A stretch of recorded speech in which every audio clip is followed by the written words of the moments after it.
மூல முதற் கடவுளான விநாயகப் பெருமானை வழிபட்டால் அனைத்து விதமான துன்பங்களும் நீங்கும் என்பது அனைவருக்கும் தெரியும். விநாயகரை வணங்கிவிட்டு எந்த காரியத்தை துவக்கினாலும் அது எந்த விதமான தடையும் இல்லாமல் வெற்றிகரமாக முடியும். என்ன ஒரு பிரச்சனை தீர வேண்டும் என்றால் விநாயகருக்கு விரதம் இருந்து வழிபட்டால் போதும். விநாயகருக்கு விளக்கேற்றி வழிபடுவது, சிதறு காய் உடைப்பது, அருகம்புல் சாற்றி வழிபடுவது என்பது அனைவருக்கும் தெரிந்த வழிபாடுதான்.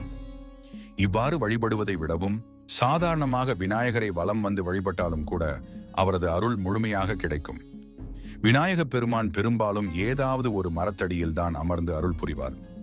விநாயகரின் வலம்புரி விநாயகர், ஏகதந்த விநாயகர், பஞ்சமுக விநாயகர் எப்படி சிறப்போ அதே மாதிரி ஒரு மரத்திற்கும் ஏற்ப அந்த மரத்தடியில் இருக்கும் விநாயகரும் ஒரு விதமான சிறப்பு கொண்டவர்.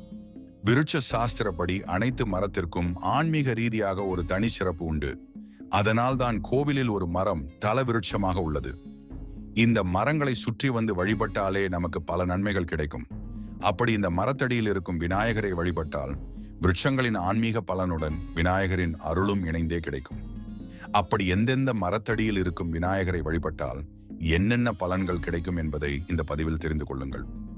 வன்னி மரத்தடியில் இருக்கும் விநாயகரை வணங்கினால் திருமணம் கைகூடும். புன்னை மர விநாயகரை வணங்கினால் தம்பதியர்களுக்கு இடையே மனக்கசப்பு நீங்கும்.